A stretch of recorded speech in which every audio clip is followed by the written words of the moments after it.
मनसे अध्यक्ष राज ठाकरे, मुख्यमंत्री एकनाथ शिंदे आणि उपमुख्यमंत्री देवेंद्र फडणवीसांसोबत मुंबईतील पंचतारांकित हॉटेलमध्ये बैठक। जवळपास 1.5 तास चालली बैठक। मनसे महायुतीमध्ये सहभागी होण्याबद्दल चर्चा झाल्याची माहिती।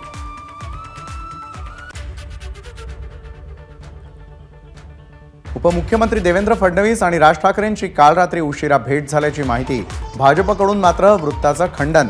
अशा भेटीगाठी होतच असतात, त्याच्या जास्त खोलात जाऊ नका, देवेंद्र फडणवीसांची बैठकीबाबत विचारताच प्रतिक्रिया।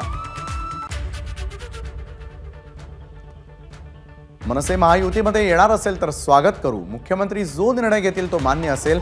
राज ठाकरे, मुख्यमंत्री आणि उपमुख्यमंत्र्यांच्या बैठकीनंतर उदय सामंतांची प्रतिक्रिया। विरोधकांनी आमची काळजी करू नये, आमच्या पक्षाचे निर्णय आम्हीच घेणार, भरत गोगावलेंचं वक्तव्य। राज ठाकरे महायुतीमध्ये आले तर त्यांचं स्वागत करू, गोगावलेंची प्रतिक्रिया। भाजप मनसे युती होणं चांगलं, राज ठाकरेंच्या येण्यामुळे फायदा होईल, अशोक चव्हाणांचं वक्तव्य।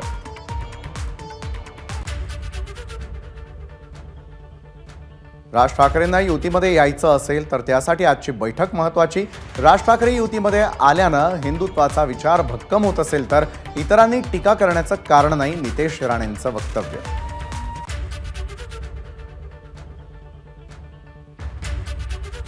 संजय राऊत, उदयनिधी स्टालिनप्रमाणे हिंदू विरोधी भाषा करतात, मोदींना औरंगजेब म्हणणं महाराष्ट्र आणि देशातील जनता सहन करणार नाही। निवडणुकीमध्ये जनता महाविकास आघाडीला जागा दाखवल्याशिवाय राहणार नाही, बावनकुळेंची राऊतांवर टीका।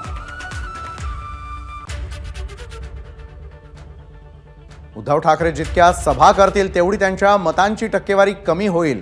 त्यांच्यासारखा फक्त 2 दिवस मंत्रालयामध्ये येणारा मुख्यमंत्री महाराष्ट्रानं पाहिला नाही, बावनकुळेंची उद्धव ठाकरेंवर टीका।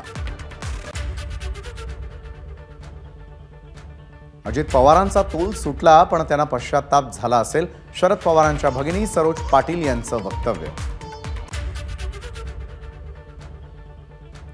बाळासाहेब आंबेडकर आणि आमची अनेक वेळा चर्चा झाली, त्यांनी 4 जागांवर लढावं हा प्रस्ताव आम्ही त्यांना दिला, मात्र त्यांची वेगळी भूमिका दिसली, त्यांनी प्रस्ताव मान्य केला असता तर आनंद झाला असता, संजय राऊतांचं वक्तव्य। महाविकास आघाडीची शरद पवारांच्या सिल्व्हर ओक निवासस्थानी बैठक संपन्न। नाना पटोले, बाळासाहेब थोरात, संजय राऊत आणि जयंत पाटलांसह अन्य नेते उपस्थित।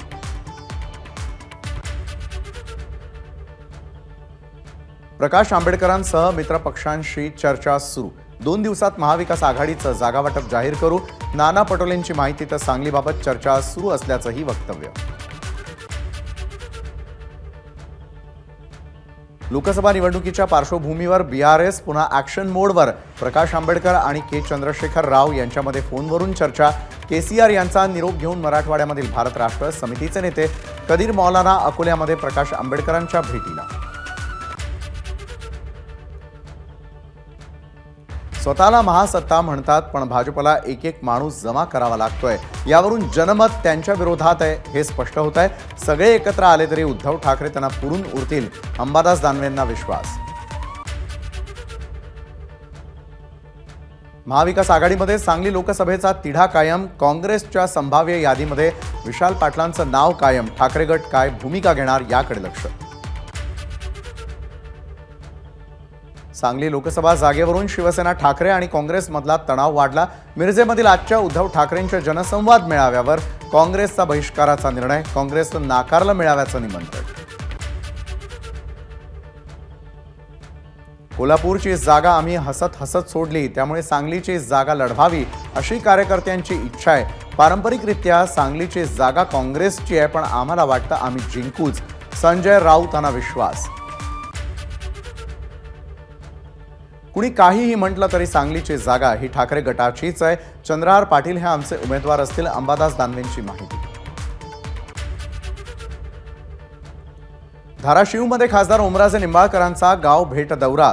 उमरगा तालुक्यामधील बेळंब, कोथळी, मुरुळी गावांना भेटी देऊन तिथल्या नागरिकांशी साधला संवाद। उमरगा शहरात महाविकास आघाडीच्या पदाधिकाऱ्यांनीही बैठकीला लावली हजेरी।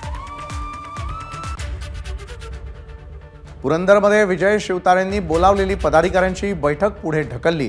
तब्येतीच्या कारणास्तव बैठक पुढे ढकलल्याची माहिती। शिवतारे आज कोणत्याही बैठकीला हजेरी लावणार नाही।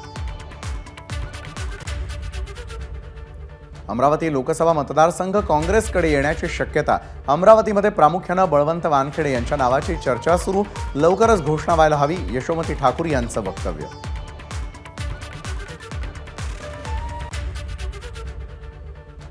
भाजपचे कार्यकर्ते नवनीत राणांना कडाडून विरोध करतायत। अमरावतीची जागा आमचीच आहे, या जागेवर लढण्यासाठी आम्ही ठाम आहोत, शिंदे गटाचे नेते आनंदराव अडसूळ यांचं वक्तव्य।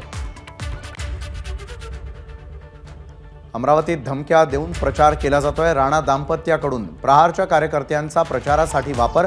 आमदार बच्चू कडू यांचा राणा दाम्पत्यावर आरोप। उमेदवारी अर्ज भरल्यानंतर जशास तसं उत्तर देणार, शेवटी फैसला जनता ठरवेल।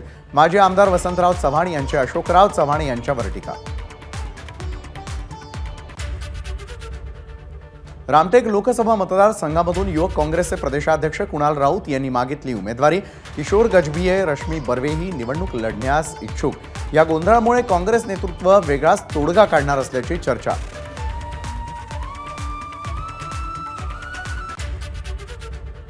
रामटेकमधील काँग्रेसच्या संभाव्य उमेदवार रश्मी बर्वेंच्या अडचणीमध्ये वाढ होण्याची शक्यता। जिल्हा जात प्रमाणपत्र पडताळणी समितीची रश्मी बर्वेंना नोटीस। काँग्रेसच्या आमदार प्रणिती शिंदे पंढरपूर तालुक्याच्या दौऱ्यावर।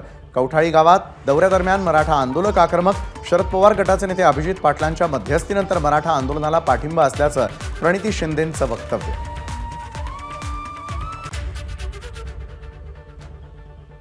लोकसभा निवडणुकीपूर्वीच परभणीमध्ये सत्ताधारी राष्ट्रवादी आणि शिवसेनेमध्ये वाद।